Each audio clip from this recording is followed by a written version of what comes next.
So many shoes. He's a very fashionable person. Yes. And he does his shopping in Italy. You do the shopping in Italy? Yes. You go over to Italy to buy the shoes? Yes. Where? Madrid.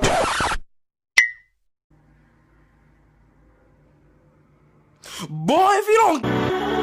I know that you're drunk. Yeah. Tell me what you want after this club.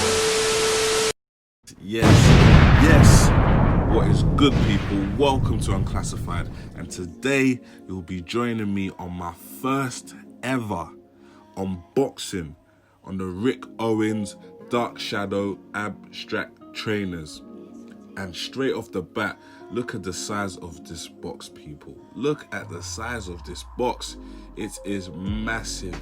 And that can only mean one thing. We are dealing with some huge, wide, or 5-sole crepe. And look at these. Look at these. Look at the soles of these.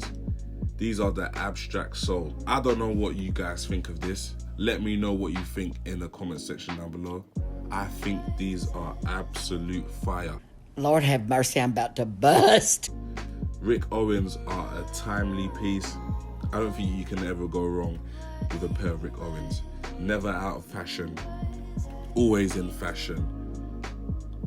Wear them anywhere you want to. Date, church, wedding, shops, you name it, you can wear these anywhere you want. I believe what Rick Owens have done, they've got the Ramones and they've attached the abstract soles to the bottom of them. That's basically what it seems like to me. You guys let me know what you think. I personally think these are fire. You get your dark shadow tote bag with the dark shadow embroidered at the bottom. Take that anywhere with you. But yeah, you guys, what do you think about these? I think these are very clean.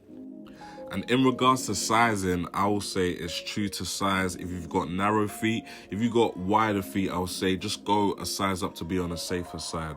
But let me know what you think in the comment section down below. I will be doing another unboxing on some high-end trainers, and I will be doing a giveaway once I reach 1,000 subscribers of free designer trainers. So you guys make sure to like, comment, and subscribe, and I will see you guys next time. I know that you're drunk. Yeah. Tell me what you want after this club.